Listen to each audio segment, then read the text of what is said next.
Welcome to the Especially for Athletes podcast, where we explore essential principles that empower athletes to learn life's most valuable lessons through sports.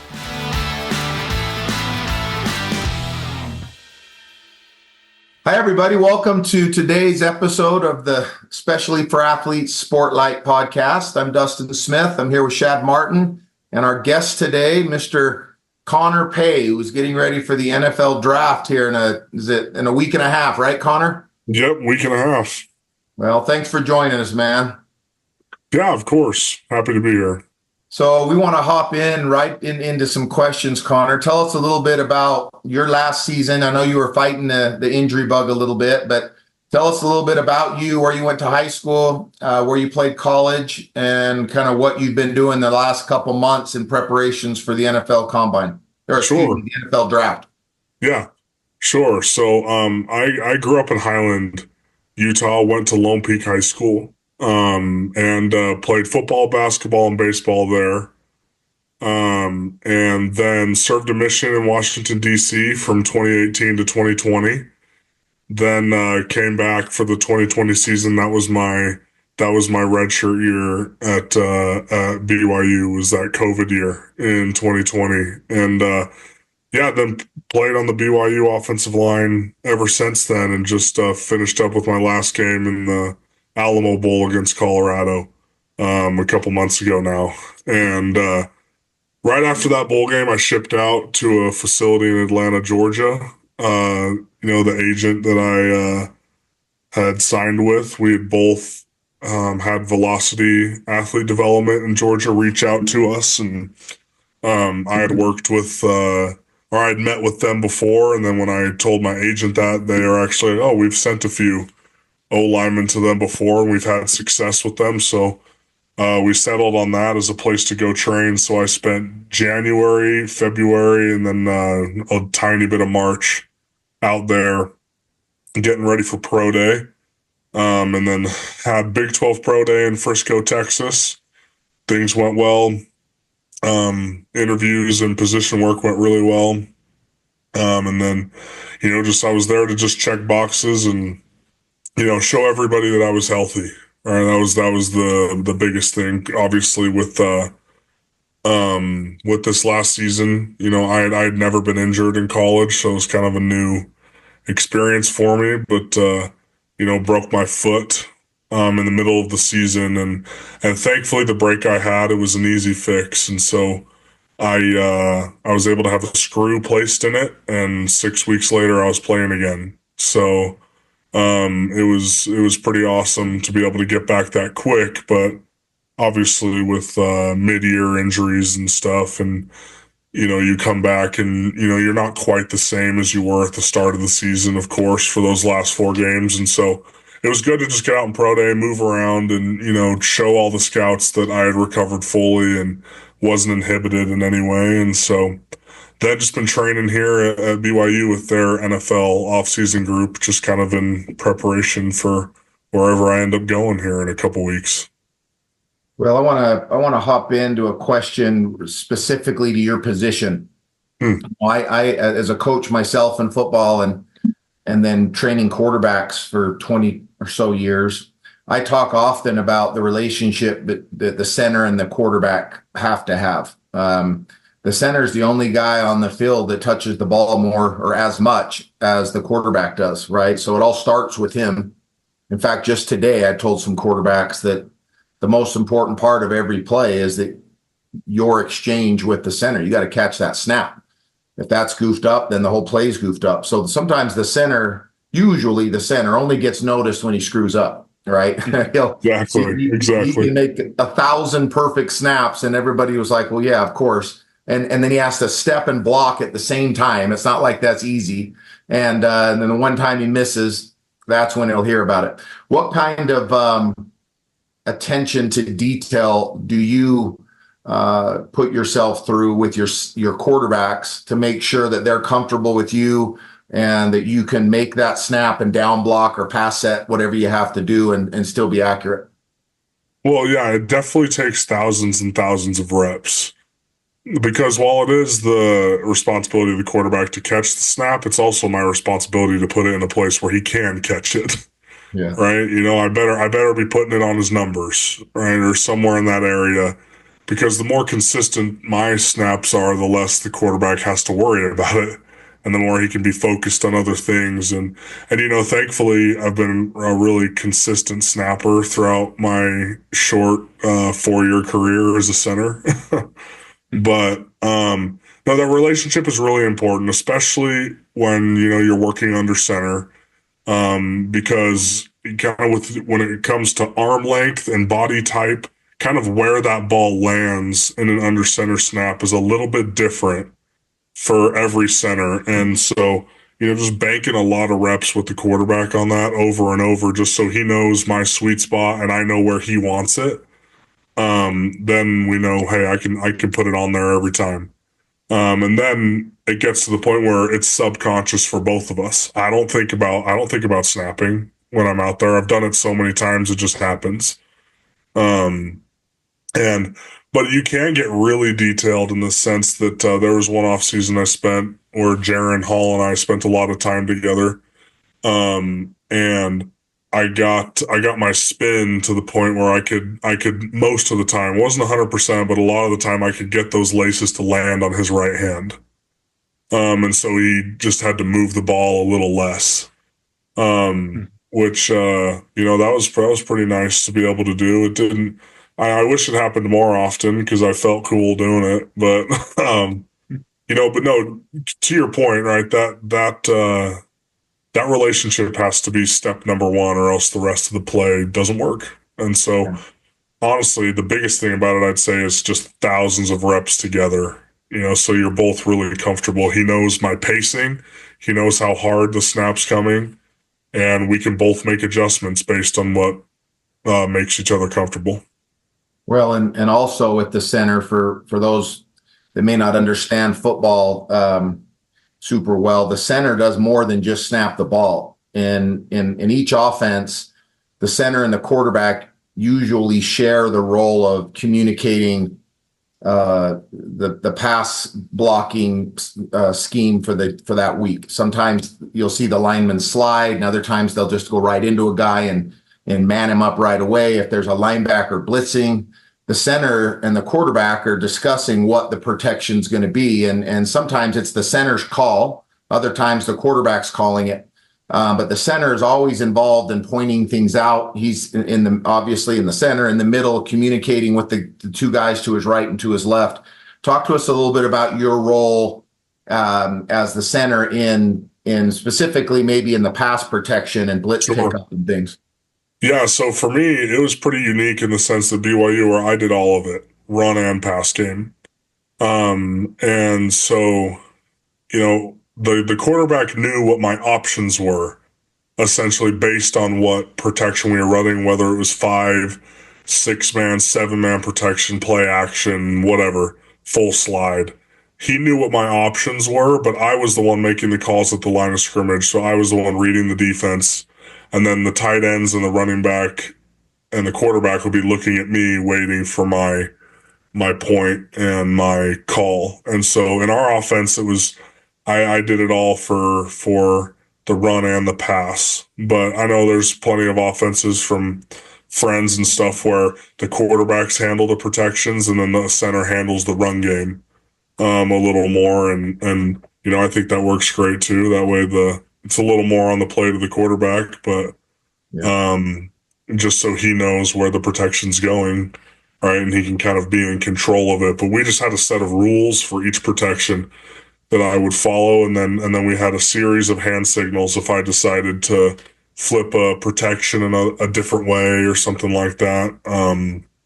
But they put a lot on my plate. I was I got to the point this year with this new O-line coach, Coach Woods. He put a lot on me on purpose. And I got to the point where I was starting to read coverage at the line of scrimmage, which is something I hadn't done previously.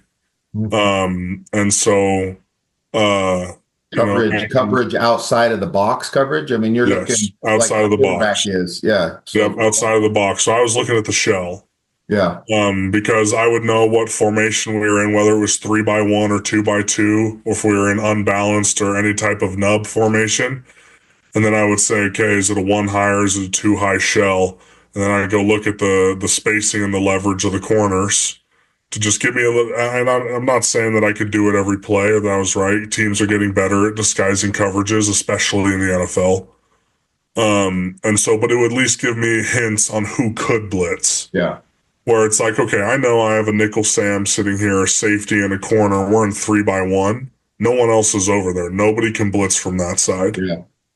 Where it's like, okay, and I have the free safety over here to the boundary with the stacked right over top of the will linebacker, but there's only one receiver over here. Yeah. Like, okay, so now I know the only real threat on this play could be the will. Yeah. And there are some teams like Dave Aranda's defense at Baylor, they run what are called simulated pressures, where they'll bail out somebody who you thought was going to be a blitzer and essentially switch responsibilities with someone either from the shell or from, a nickel Sam position or a will. But that's against a receiving core as good as ours, that's kind of hard to run. Yeah. It's hard to do that. You get caught in that and you're going to be giving up a touchdown. Yeah. Right. And they did it a lot in the first half and they got fried for it. Yeah. And so that was kind of, I'd come up to the line of scrimmage, especially in the pass game, because what I'm worried about, I don't care about base defense in the pass game. I want to know where the blitz is coming from. Because I know any protection we have is fine against base defense, as long as everyone just wins their one-on-ones. And so, yeah, I'd come up and I would go first level, second level, third level. So I know, okay, 4-man front. Okay, awesome. So now I know I got to go find the other 7. Okay, where are the linebackers at? How are they spaced? Are they bossed or are they bowed to one side? Are they split right down the middle? Is it some form of banjo concept? And then I would move back to the safeties. Okay, 1 high, 2 high. If it's 1 high, where's the free safety at? Why is he over there? And that would just give me kind of just keys where I could just be like, okay, you know what? I'm going to turn this protection the other way because I know there's no real threats over there. There can't be because of the personnel and the defense they're in. And so that was kind of my role. So it required a lot of film study, and kind of having to think like a quarterback a lot. Yeah. And now obviously, because the quarterback is obviously the hardest job in football. But it was kind of really fun to learn a little more this year, to get into the mind of a quarterback a little bit, and to watch on film, watch coverages develop and see where the soft spots are and all that stuff, because it all correlates together on who they can bring into the box, who can be a threat versus who can't, depending on what coverage there is in. So it was fun to get into that world a little bit, but that was kind of my role, at least in the protection game. Well, so for all you football people, this is the kind of, I could geek out on this stuff for another 2 hours with Connor. But if you're not a football nerd, there was probably a lot of phrases and words and things there that you maybe hadn't heard before. But there's a lot more that goes into just snapping the ball and handing it to somebody or throwing it to somebody. A lot and hours and hours and hours of film that goes into to throw that 10-yard curl route. It wasn't just something that just happens by accident. You have to do a lot of work to be able to give the quarterback the time to make the throw, and if it's when it's completed, it's because everybody did their job right. And that's what's so awesome about football is 11 guys. All it takes is one guy to mess up and the whole play gets ruined. And it starts with the center and that quarterback. So we could geek out on this stuff forever, Connor, but I know Shad and I want to jump into some other non-football specific stuff. So Shad, I know you had a question for Connor. Why don't you fire away? Yeah, and I think this relates to that. As I was hearing Connor talk about what is necessary to master the craft of a center, the principles are the same no matter what we're talking about. Football, other sports, life, parenting, it doesn't matter. And one of the things is I was imagining you hiking a football enough times to land the laces on Jaron Hall's hands. It reminded me of a quote. Justin Sua, he's the mental performance coach for Tampa Bay Rays, does a lot with BYU. You've probably met Justin. We love Justin. But he said something, to be great, one must embrace the boredom of consistency. And I think a lot of people are willing to work until it gets boring. But greatness and that the level of detail that you've talked about, both in reading coverages and hiking the football, I'm sure that level of performance was on the other side of boring, right? Would you talk to young athletes about that? Just if there's a young person out there that's saying, we call it winning the hour, doing what you need to do to get the most out of every moment that you have, and doing boring things is one of the prices to be great. I'm just wondering what you would say to young people, no matter what avenue of life it is, about why it's so important to do things incessantly, like to be crazy about it, resilient. Yeah, you kind of have to be obsessed a little bit. Yeah, so tell us about that. Well, one of the, I don't know who this quote's from or who to attribute it to, but one of the quotes I love about greatness is that all greatness is being consistently good. Right, where it's like we think about the greatest athletes of all time, and yes, they had some pretty amazing moments, but that was a fraction of a percent of their career. Right, the rest of the time was they were consistently good over a very long period of time, and that's what diving into the details. That's what it does, and another phrase that I like to use is even bringing it closer in from winning the hours. Like I like to win the second, right? Like be where your feet are, right? And it's like, because oftentimes we can think so much, we get so results focused that we kind of lose track of the process.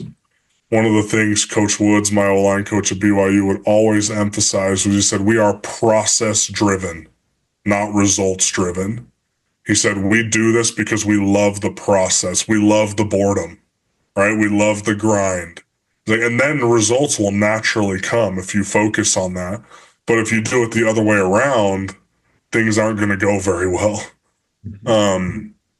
And so that was something I was always trying to do, because honestly, it's fun to be able to sit up here and describe some of those protections and being able to read coverage and all this stuff. And like, it's cool now, but it was not cool when I had no idea what those coverages were. And I had to spend hours a day in the film room watching the same shell or the same defense over and over and over again to the point where I could describe it and understand it. Right. Or like you said, with those snaps. And if you ever asked Jaron would deny that to the end of time that I could ever snap that good. He'd never admit it. But, it was so many times in the summer, during PRPs, before and after practice, snapping over and over and over again. It's like, man, I don't want to bend over and do this again. Like, I don't want to squat down and do this again. But you just have to keep doing it. And, that's kind of the part of the game that I've fallen in love with. And I think it's important to understand that I did not enjoy it at first. Right. And until you actually do that and you experience what it can do for you, sometimes it's hard to understand that. But, those details, right? Those details of having to go in, it's like, okay, I do not want to lift today at all. My body hurts, but it's on my schedule, right? I know I need to. I committed to do it. All right, I'm going to do it. And even I would say when you get to the college level, it becomes a lot more detailed than that, where it's like everyone's required to do those things. Right. It's like if you go and you intentionally miss a day of training, they will cut you.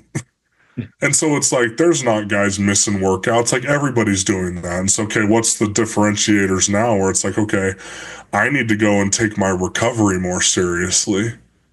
Right. Like I need to spend more time in the training room. I need to spend more time training my mind. all right, just as much as I'm training my body. And so it was those things, that made such a big difference, because my personal, I guess, definition of discipline is doing what you're supposed to do when you don't feel like doing it. All right, that's to me, that's what a disciplined person does. Anybody can be disciplined when they feel like being disciplined. All right, there's a difference between discipline and motivation. Everyone's motivated every once in a while. Very few people are truly disciplined, to where it's like it doesn't, your feelings are irrelevant to the situation. It's like, here's what I've committed to do. Here's my plan, whether you're in Little League or you're in high school and you want to play Division I, and you need to train this amount of times a week, and you need to do recovery at this time. Well, guess what? It's going to require some sacrifices. Where it's like, look, I missed out on hanging out with friends a lot in high school because I knew I needed to go and sleep so that I could perform properly the next day, or I wouldn't recover right. I wasn't going to go to parties and do things like that. Like, obviously, I'm not saying abandon your friends, like go spend time with your friends, but just keep the main thing, right? And as long as you attack your process that way, and you stay disciplined, where it's like, even when you don't feel like doing it, go and do it. That's an empowering thing when you get to the point where regardless of how good or how bad your day is going, that you're going to do what's necessary to be great. You gain a huge amount of confidence. Yeah. Here's the good news, right? It takes discipline. The good news is there's few people who are willing to pay that price. So if anyone listening to this is willing to be consistently good, to concentrate on that process, to be disciplined enough to do things when they don't feel like doing them, most people don't do that. And so you could really pick up ground on people, and you could really excel if you will just concentrate on process and discipline over motivation. Everyone's motivated on that first Friday night, a high school football game, running through, no one's unmotivated at that time. But it was the discipline the 4 months before that's going to determine what that Friday night looks like, right? And that's the good news about it. And that's, I tell people all the time that, like, those 11 games we won this last season, those wins were earned in January. Right? January, February, because we were pissed off about going 5-7, and the team was very disciplined throughout the entire offseason. But because everybody was very motivated because things had gone wrong, their new challenge for this year is to maintain that discipline after things have gone very right. Right? It's like, it's easy to be motivated when everyone's telling you how much you suck. Right? But now everyone's telling them how good they are, and they have to keep that same discipline. Right? Coach Woods uses another phrase. He says, the environment changes, we don't. All right? Or it's like, the environment changes, but we don't. We are doing our job all the time. Yeah. They have to almost be like commandments to you, that no matter what, I have to do this. And when you say sacrifice, to athletes or parents of athletes that are listening to this, to say that, well, my son goes to every practice and he goes to every workout, that's great. He's doing what everybody does. That's not extra. That's what everybody's doing. There has to be, that's not a sacrifice. The sacrifice is coming when you can go home now and the coach isn't there making you go hard, or there's a punishment, or, watching. It's what you do in the dark when no one's watching. Do you go out and run at night when no one's watching you? Or do you extra, film study on your own when no one's watching you? Because you're a self-motivated person. You don't need a coach or a trainer or somebody to motivate you for an hour to go work hard for an hour. You're a self-motivated person, and you don't want to go to bed unless that tank is empty. And if there's still a little bit of gas in that tank, you got to burn it. You got to do something else so that you go to bed every day. Hey, I emptied my tank today. You wake up the next morning with a full tank and you got to go burn through it.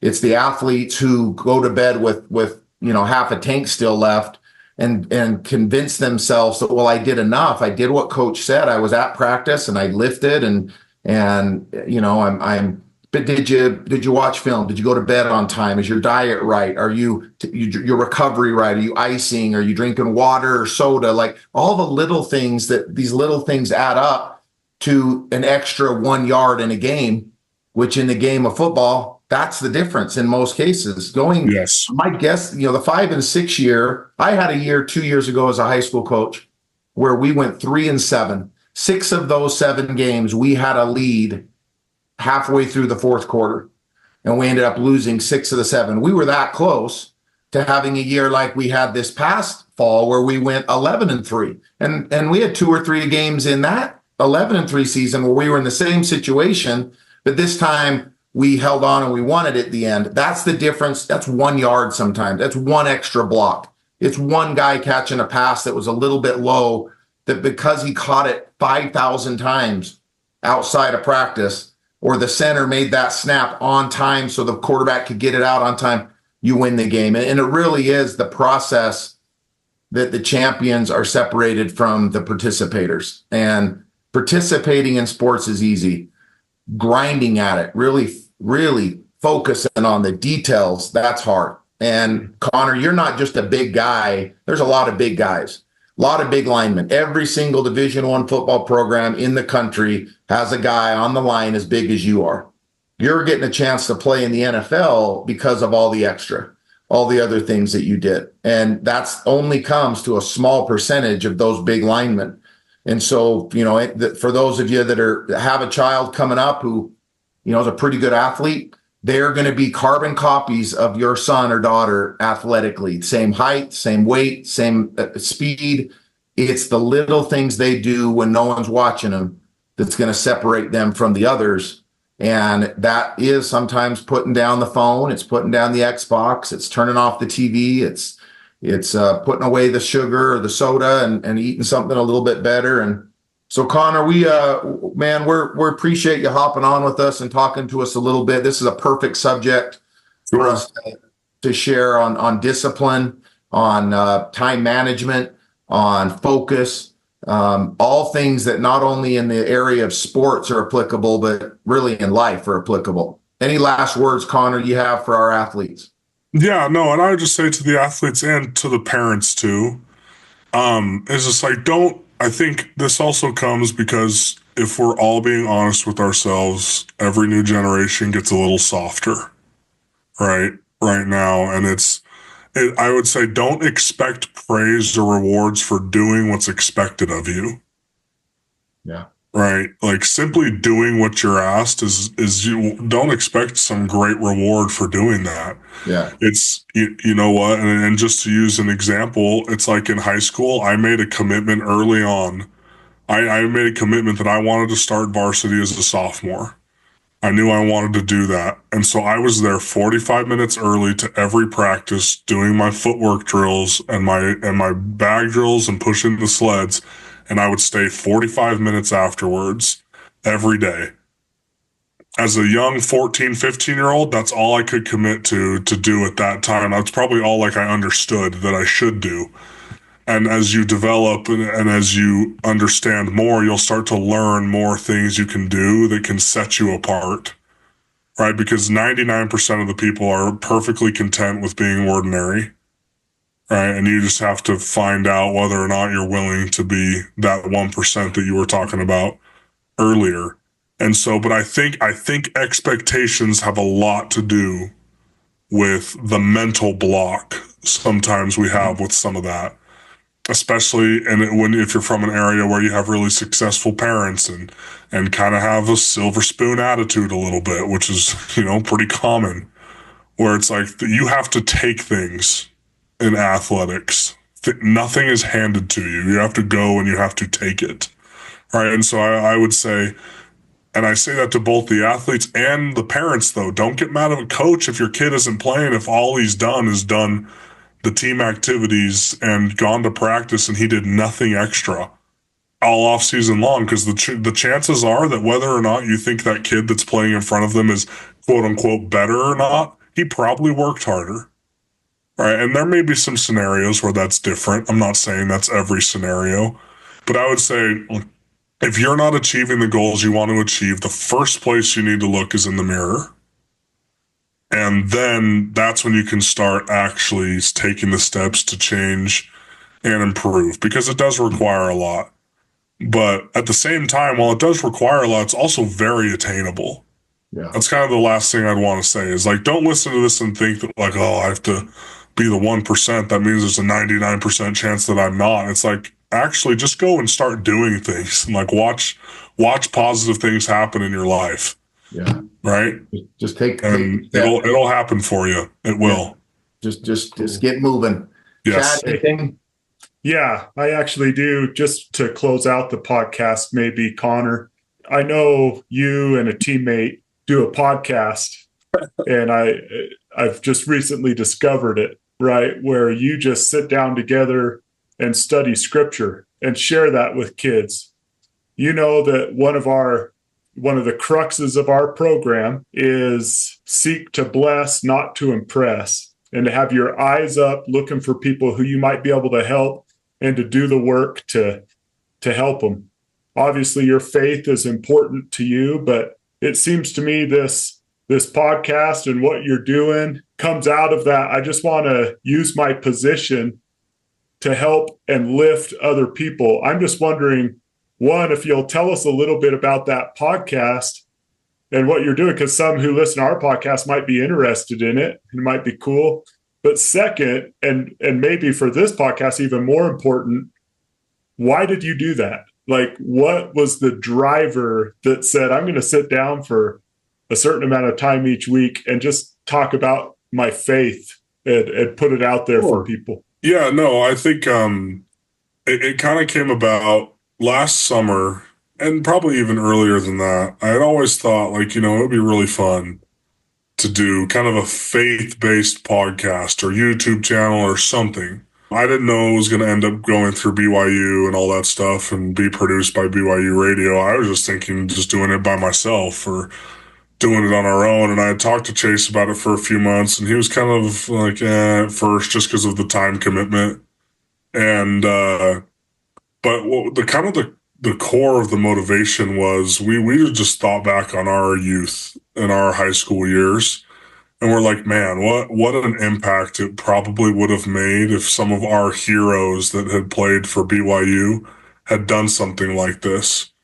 Because I know just in my teenage mind or preteen mind that having, someone like Taysom Hill tell me to go and read my scriptures a little bit had a lot more of an effect on me than it did when my parents would tell me to do it. And that sucks. Everybody should listen to their parents all the time. But I'm just saying, just in your younger mind, like your idols have a higher influence on you. And obviously I play O-line, like I don't know if I'm anybody's idol per se. That's not what I'm trying to say. But I know especially for Chase, there are hundreds of number 2 jerseys in those stands every single game. And that was one of the ways that I was able to kind of help convince him, right? I was like, think about all those kids who love watching you on the field. If they find out about this, every single one of them will listen, right? And we can just share our experiences with our testimonies, because being, for us, sons of God and disciples of Christ, that's who we are. Football is what we do, right? And we wanted to share with the world a little bit more about who we actually were, because our occupation is kind of the only thing they're exposed to. And so that was kind of the motivation behind it was, we really thought that, maybe it might be able to affect some of the younger people and maybe give them a perspective or a motivation to get into the scriptures and try to develop a relationship with God that maybe they otherwise would have, because that's my foundation for being a great athlete is my relationship with God. And he's elevated every aspect of my life, including my athletics. And so it's just another tool in the toolbox, right? From the athlete's perspective. And then from an eternal perspective, it's something that's far more important than athletics anyways. And so I don't know, does that answer your question, Shad? So awesome. And just, it's not always this, but if every athlete would think, I do have that spotlight on me, there are all those jerseys in the stands. There are kids, whether you believe it or not, that want to meet Connor Pay, that feel cool because they got to shake his hand. And when athletes use their position to do more than just attract attention to themselves, more than just impress people, but to use that light that comes to them to bless people. We did a podcast a few weeks ago on a quote from Dabo Sweeney. I might not get it perfect, but he said, "Let the light that shines from you be brighter than the light that shines on you." And I think this is a great example of that, Connor. What is the name of the podcast, just in case someone wanted to go and look that up and give it a listen? Yeah, it's called 2-point conversion, right? We tried to find a way to merge some football and gospel phrase, and unfortunately, a lot of them were trademarked. So we had to go through a few ideas, but 2-point conversion is what we ended up settling on. Awesome. That's great. Thanks for doing what you do. It's great. And Connor, that's the definition. Why our program is called Especially for Athletes. You just summed it up in that last story. It's use your position, what we call the spotlight, whatever that is. If you have, and even if it's something that we might disagree with, I just feel like people need to talk and we need to express our views. And you can have a totally different opinion on something. That's great. Talk about it. Explain. That's how we get to know each other. That's how the world can fix some of the problems, but we've got to be willing to look from somebody else's perspective. So you don't have to be a member of the same faith that you're a member of, Connor, well, check this out. You're trying to do good with it. You're trying to teach kids about God and about doing the right thing. And you're using your position to do that. If it's something else that somebody feels about, speak up. Let's have a discussion on it. But, let's use this spotlight that we have on us because of sports, and outside of just scoring touchdowns and making baskets and hitting home runs, use it to actually make the world better. And that's the goal of Especially for Athletes. That's what Eyes Up, Do the Work means. And that's why having people like you, Connor, on our podcast is just awesome. So we appreciate you hopping on, man. And we'll be following you closely this next little bit and see where you end up. Hopefully watching you play a lot of ball in the NFL, man. Thank you. Really appreciate it. And just know that your guys' mission is the kind of the reason why I agreed to come on the podcast in the first place, because I appreciate it and I love what you guys are doing. So thanks for having me on. Yeah, we appreciate that, man. All right, guys. Appreciate it. Eyes up, do the work. Thank you for joining the Especially for Athletes podcast. To learn more about Especially for Athletes organization, get a copy of our book, The Spotlight, or to bring our program to your team, school, business, or organization, visit us at especiallyforathletes.org.